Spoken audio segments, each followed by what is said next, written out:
It's time to put Devin Vassell in the spotlight and what is his areas that he's going to have to improve on next season. You are Locked On Spurs, your daily San Antonio Spurs podcast. Part of the Locked On Podcast Network, your team every day.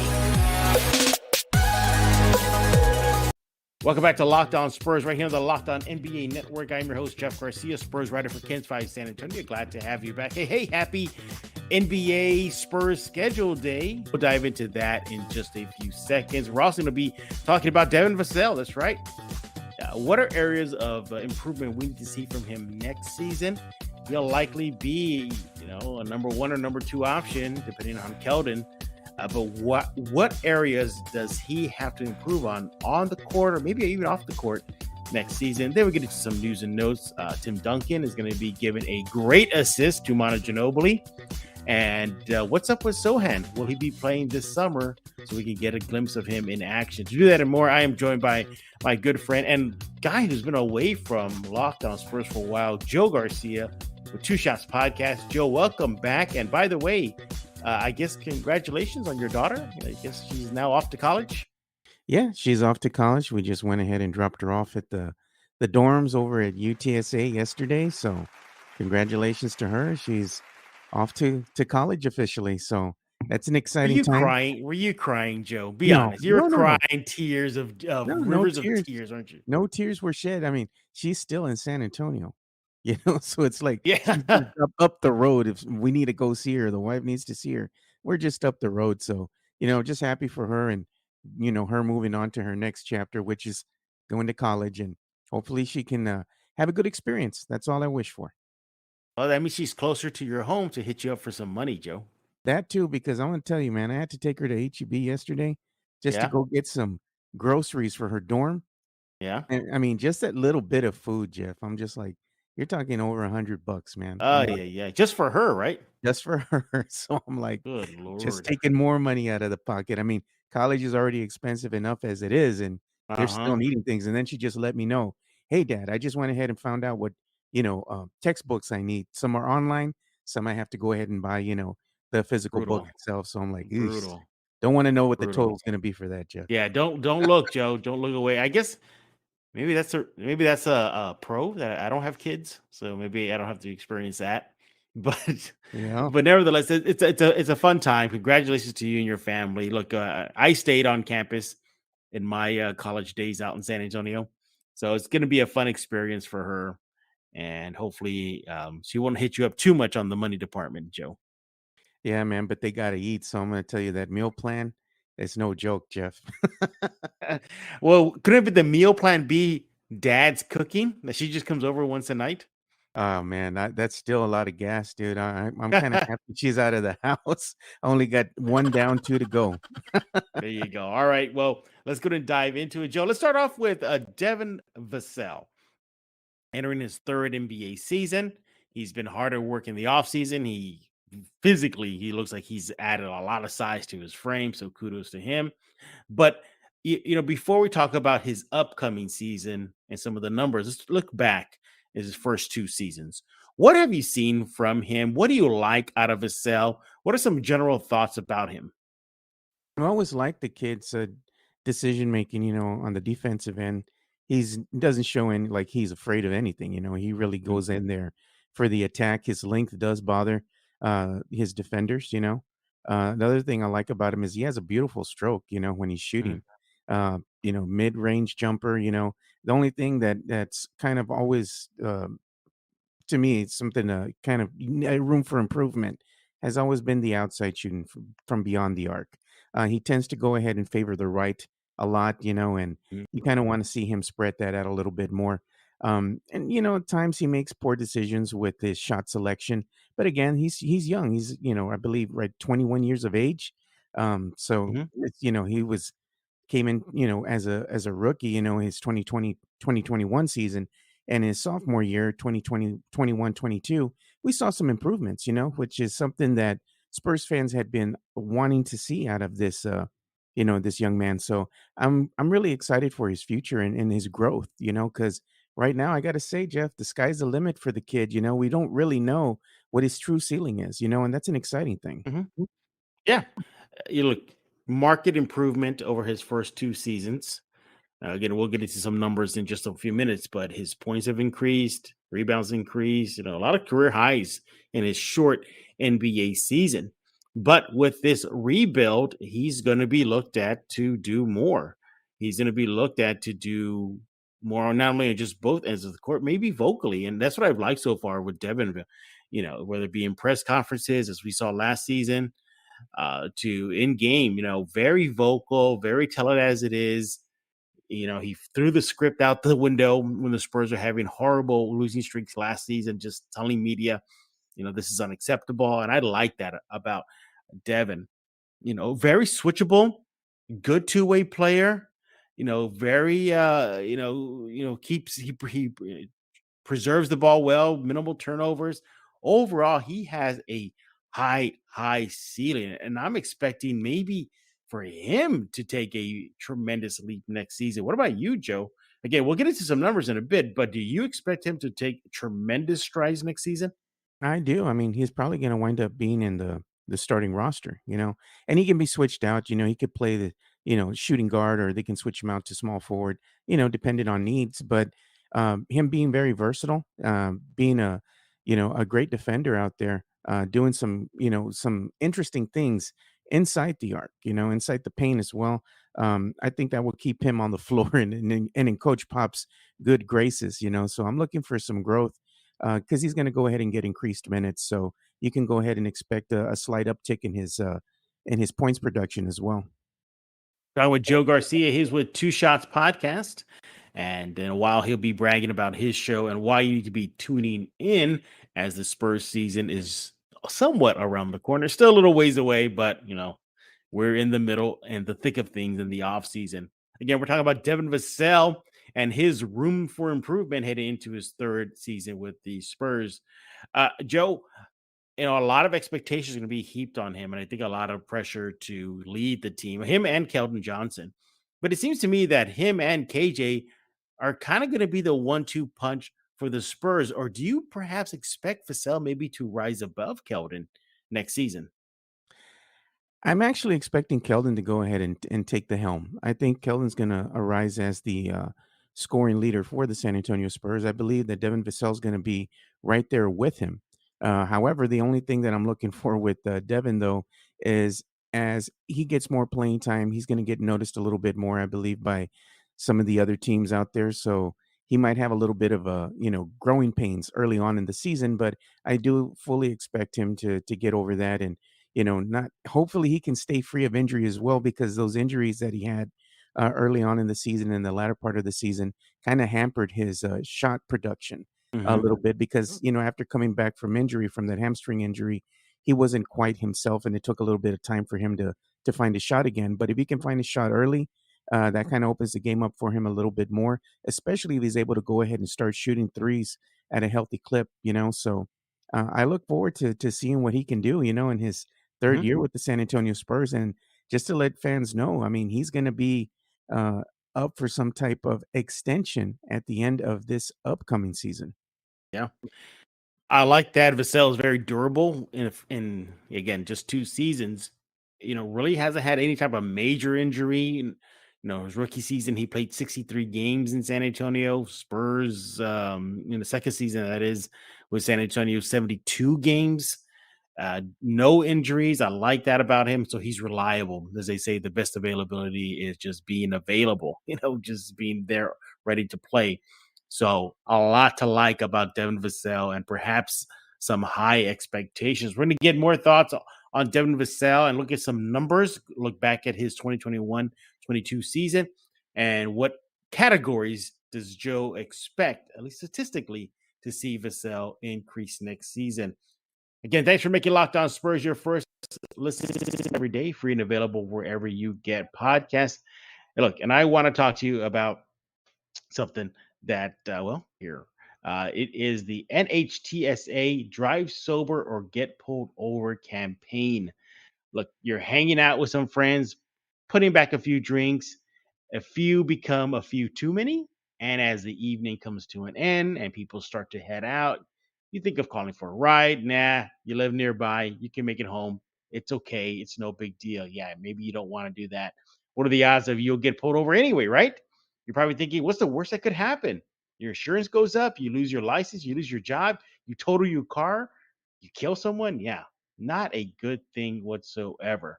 It can happen so easily. You're out with your friends and coworkers, you're putting back a few drinks. Yeah, you don't go down that road. Look, it only takes one mistake to change your life or someone else's forever. Play it safe, plan ahead, get a ride. Yeah, drive sober or get pulled over. It is something serious. Once again, this message is brought to you by the NHTSA. Drive sober or get pulled over. We're back with Joe Garcia right here on Locked On Spurs, and we're talking about Devin Vassell and his upcoming season and what to expect and room for improvement for him. Joe, by the way, a little birdie told me that you're pretty much in the middle of, I guess, like you're auditioning for the new role of Venom. Is that true? No, no, no, not at all. I wish I was, but no, unfortunately not. What? I also heard you were in line to play a Neo in the Matrix. Is that true? Oh man. Again, man, if only it was true, Jeff. Maybe I could do voice acting Uh, or something, but I don't that even that like the sound of my own voice. So yeah, I'd have to dispel that rumor as well. He is Joe Garcia with Two Shots Podcast, and we're talking about Devin Vassell. All right, let's look at some numbers now, Joe. Specific categories. Before we dive into statistic improvements, let's look back at his 2021-22 season. Devin Vassell, 27 minutes per game, 12.4 points per game, 4.3 rebounds, 1.9 assists, recorded 75 steals, and shot 43% from the field and 37% from the three line. Also shot 86% from the free throw line.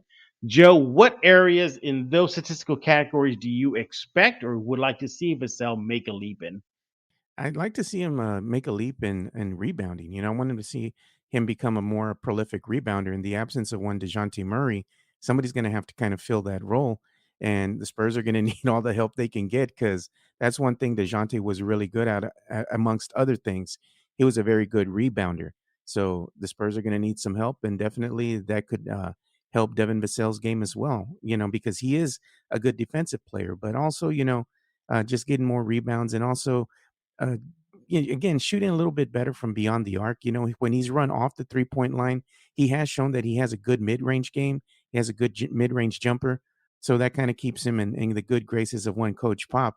But if he's able to go ahead and, pull that trigger a little bit quicker from beyond the arc and be a little bit more accurate, that's not only going to help him in his game, but also the team as well.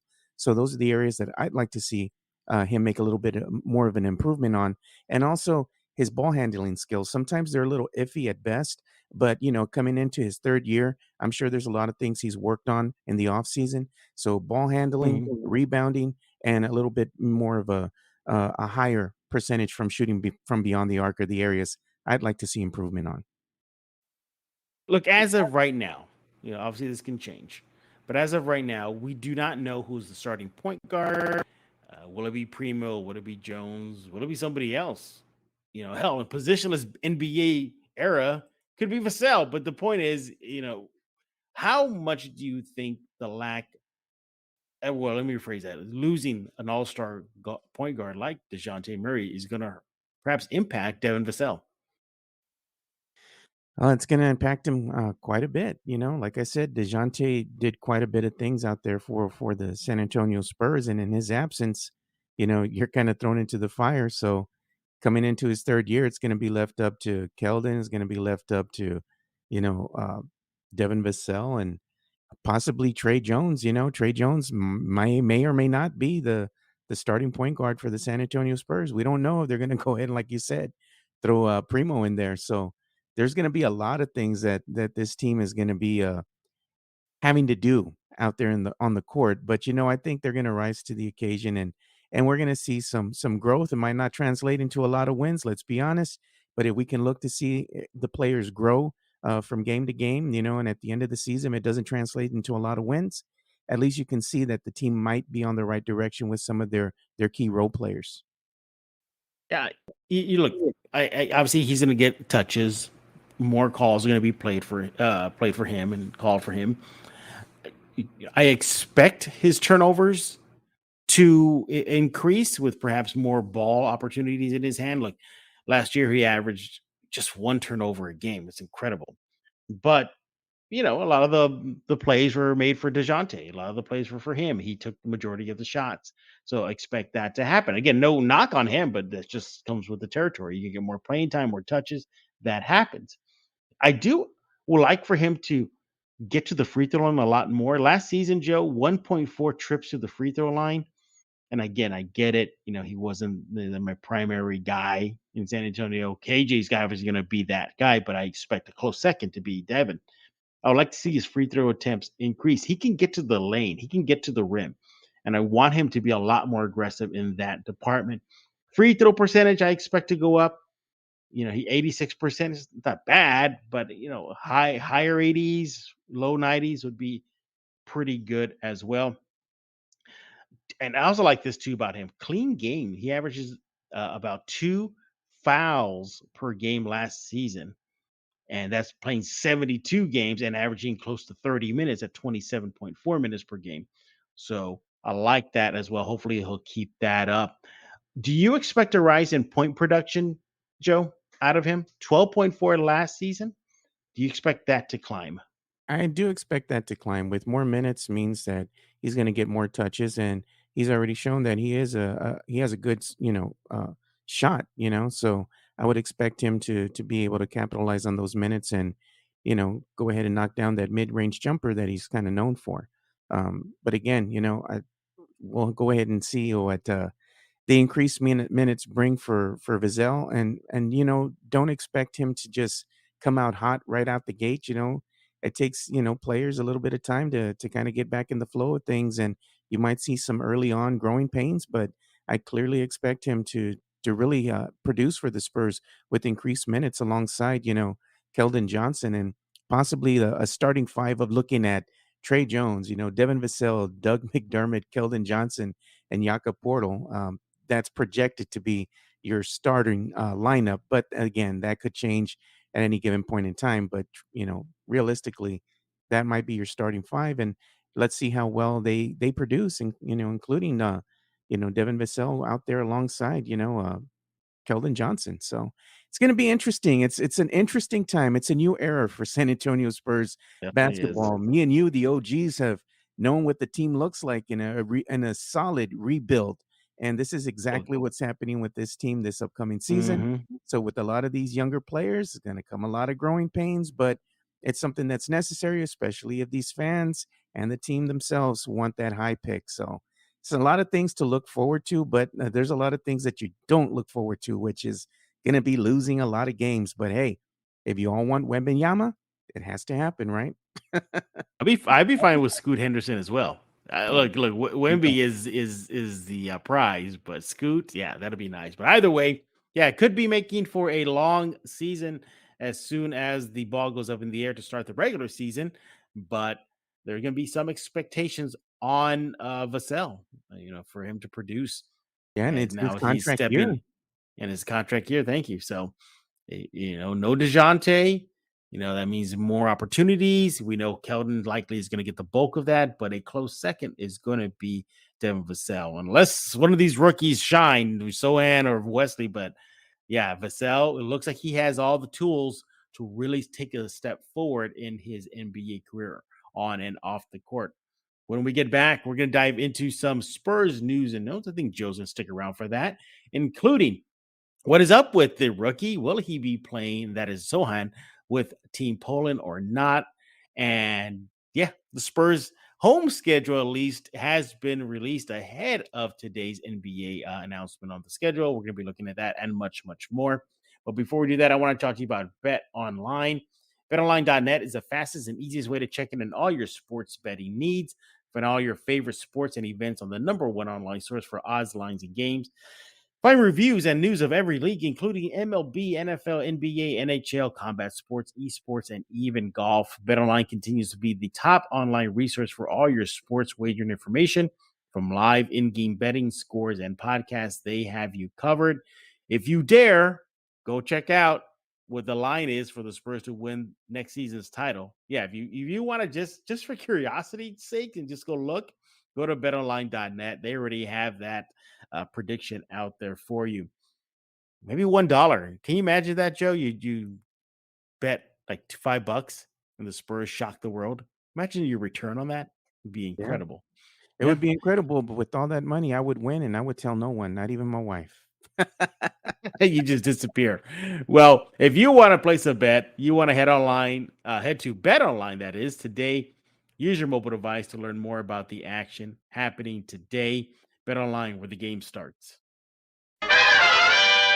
We're back with Joe Garcia right here on Locked On Spurs. He's with Two Shots Podcast. He's going to talk to you about his show in just a few minutes. Joe, you got a few minutes to go over some news and notes with us? Sure do. I don't want to take you away from you auditioning to be the next Superman if Henry Cavill says no. No, actually, I was busy because I have putting the finishing touches on my studio. So I was up there on a ladder painting the ceiling and stuff. So Yeah. we're almost there, Jeff. So next time you come and visit, it'll be fully complete. That man cave of Joe's is incredible. I've been there several times. It's like every time I go stop by, it's like there's something new. There's something new. Or I'll tell Joe, like, that wasn't here before. That wasn't here before. So he's working on it, but maybe he'll brag about that in just a few minutes. All right, let's go ahead and dive into some news and notes. Let's start off with the rookie, Jeremy Sohan. He and Team Poland have announced that he will not suit up for Team Poland at the Eurobasket 2022 this summer. Why? Joe, he wants to focus on his NBA Spurs first season, rookie season. He said he's putting all his chips in that, and he wants to make a splash in his rookie season. Thoughts? Well, I think it's a safe thing for him to do. I mean, he just came from having COVID, over in the summer league to really wanting to get his conditioning down, and get himself ready for the upcoming NBA season, his rookie season at that. So I think there's a lot of things that can come of this that you can look at in a positive light. He doesn't want to risk any Right. injury, because again, this is his rookie season and he wants to kind of come in and make a splash right away with the San Antonio Spurs. So I commend him for that. That's something that somebody who is more mature would want to do. As far as keeping their body in prime condition. To debut their in their NBA in their NBA debut. In their rookie season. So I commend him for it, man. It just shows a lot of growth from the kid. Now everybody's excited to see what he can do as far as him coming out on the defensive end. I mean, he is wearing number 10 after all, and we know who else wore number 10 who played for the San Antonio Spurs. So he's got some big shoes to fill. Well, hopefully he'll be Dennis Rodman and more. I'm assuming Dennis Rodman, not Speedy Claxton, because Speedy Claxton wore number 10 as well. No, I was But referring to the Demolition Man himself, Dennis Rodman. all right, in other Spurs news, talk about a fitting decision and a fitting moment we're about to see in a few short weeks. As everybody knows, Manu Ginobili is going to be inducted into the Hall of Fame. There was just one step left, is that which past Hall of Famer was going to present him to the panel for induction. And Manu Ginobili chose his former teammate and soon-to-be fellow Hall of Famer, Tim Duncan. Joe, what an honor. I mean, that is going to be a day, a night, a ceremony to remember when Duncan presents Manu for induction. Oh yeah, no doubt. And just to go ahead and show what the consensus is across the board. I mean, Spurs fans in the Alamo City and all over the world were ecstatic about that. I mean, it was expected. They kind of already hinted that was going to happen, but for it to be made official, I mean, it's very fitting, because it seems like they've all the big three have always been there for each other, when it comes to whether they're having their jersey retired or the Hall of Fame induction, ceremonies and whatnot. So it's very fitting, and it's going to be kind of interesting to see what Timmy does. I don't think we've ever seen him kind of come out and be the MC.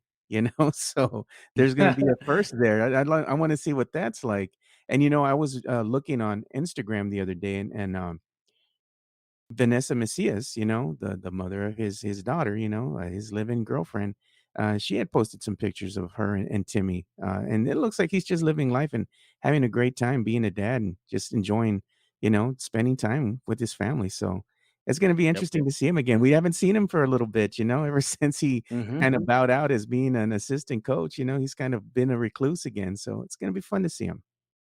Absolutely. All right. So that's going to be a night to remember in just a few weeks. And again, congratulations, Manu Ginobili.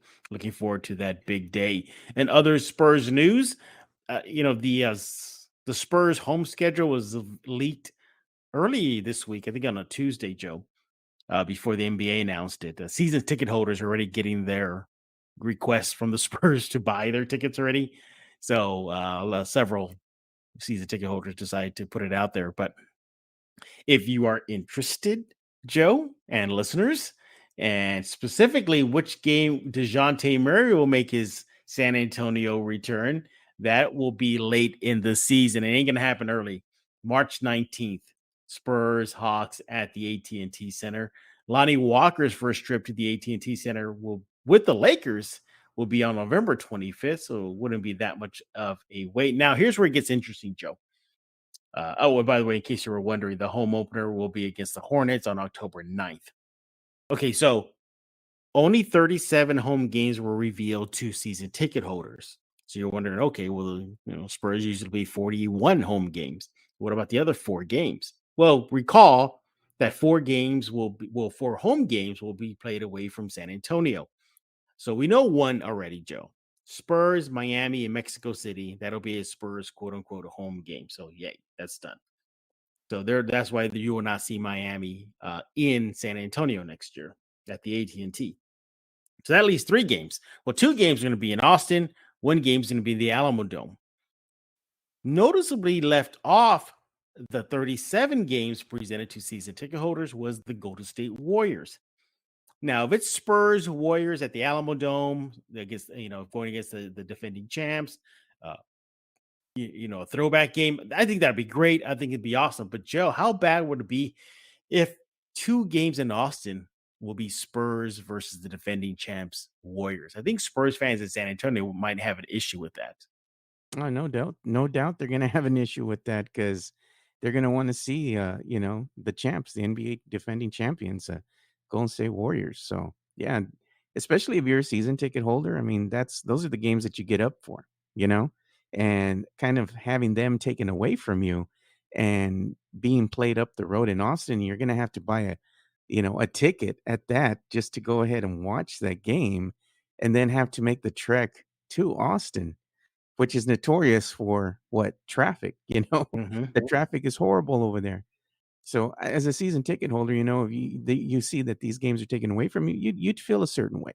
So I hope they can figure something out, but it's not a good look, man. They should have picked another team to play in Austin, not necessarily the defending world champs. Hmm. Yeah. So will be interesting to see. Probably by now already. The Spurs schedule has been out there. This has been cleared up, but again, we're recording this before the schedule comes out, so just keep that in mind as you're listening to us right now. So just focus on when the Spurs will play the Warriors, because if it's out in Austin, oh boy, Spurs fans are going to have an issue. But if it's in the Alamo Dome, Joe, that's going to be one hell of a night, huh? Throwback game back at the Dome. Maybe they'll turn on the water cannon to douse everybody like they did back in the day. What a But it debut. should be fun. Yeah, I know what. Yeah, exactly. What a return to the Alamo Dome. And finally, in other Spurs news, Joe, did you miss it? I had a chance to nerd out and talk to a an award-winning DC Marvel animation director. Yeah, the guy who brought to life superheroes such as Hulk and Wolverine and Superman and Batman and Wonder Woman. The list goes on and on. Sam Liu sat with me and spoke with me. We did a Q&A. And if you go to any Comic-Con and if he's there, or hell, if you just go to his IMDb page, you might notice something, Joe. He's wearing Spurs gear everywhere he goes. He's signing an autograph. He's wearing a Spurs cap. He's doing a panel at a Comic Con. he's in Spurs, different Spurs cap. So I asked him, like, well, so what's going on? Like, how did you become a Spurs fan? And he said what started his Spurs fandom was David Robinson. He also spoke about the rebuild, who or which Spurs in his mind would be the perfect superheroes, and if he ever is tempted to throw in Spurs Easter eggs in any DC Marvel movies or animated movies. Joe, have you checked out that interview? I have not checked out the interview yet. I've been a little busy with my daughter getting her Oh, that's ready right. for college, but I will check it out though. Yeah. If you want to check it out, it is over at kinsfi.com/Spurs. It's a great interview. It meant a lot to me because Joe, you know that I am a super nerd, super geek. So to talk to, this is the guy who brought to us the Superman Red Sun animated movie. I don't know if you ever saw that one, where if the idea is if Kal-El crash landed not in the United States but in Russia during the Yeah. height of the Cold War. Like, what would that pan out? He directed that one. He directed Public Enemies, Superman, Batman, where everybody, the Doom, the Legion of Doom, Cadmus, the Justice League themselves looked at Superman and Batman as the enemy now, and they all went at them. So let's just say I geeked out, Joe. I was trying to keep it cool, but I couldn't. Yeah, no doubt. And as anybody well knows, I mean, any of the DC animated feature films always outplay their theatrical on-screen Absolutely. counterparts, so it's something to be said, high quality productions as far as their storyline. So he's doing something right. That is absolutely true. So again, you want to check out that interview with me and Sam Liu, the DC Marvel animation director. It is over at kinsfive.com/Spurs. Joe, brag to us about Two Shots Podcast. What's going on? We actually took a little bit of time off again because I was having the Yeah. studio under construction, but we're going to be gearing up to release new episodes, in lieu of, the NBA releasing their full schedule, have some things to talk about there. Again, like some of the other players as well, some of the younger players, focus on them and see what the consensus is for them coming into, this upcoming season without one DeJounte Murray. So look for that coming out soon. Check it out over at Two Shots Podcast. Follow Joe on Twitter at Two Shots Podcast. Joe, don't be a stranger anymore, man. I'll try not to, man. But I had my my daughter going off to college, so I was spending a lot of time with her, doing whatever she wanted to do, and kind of putting the finishing touches on this studio here. So I've kind of been a little busy, but yeah, man, getting geared up to come back and then start recording new episodes on a weekly basis, maybe even every other day for Two Shots Podcast. And we have some surprises coming your guys' ways as well, because we just partnered up with somebody else to bring you some new entertainment news. So that's going to be fun. Nice. Check out Joe's Two Shots Podcast, and I guess the new and improved Two Shots Podcast coming to you soon. Check out Locked On Spurs wherever you get your favorite podcasts: Google Play, Stitcher, iTunes, YouTube, the Kins 5 Plus app, and the Kins 5 YouTube page.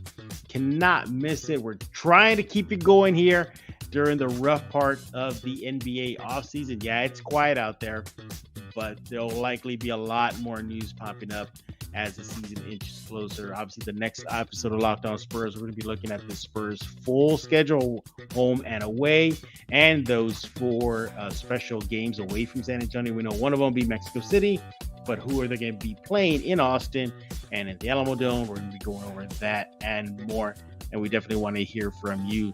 So for Joe, Superman, or should I say Super Dad of the Year, Garcia, I am Jeff Garcia. We're going to put a lock on this episode of Locked On Spurs.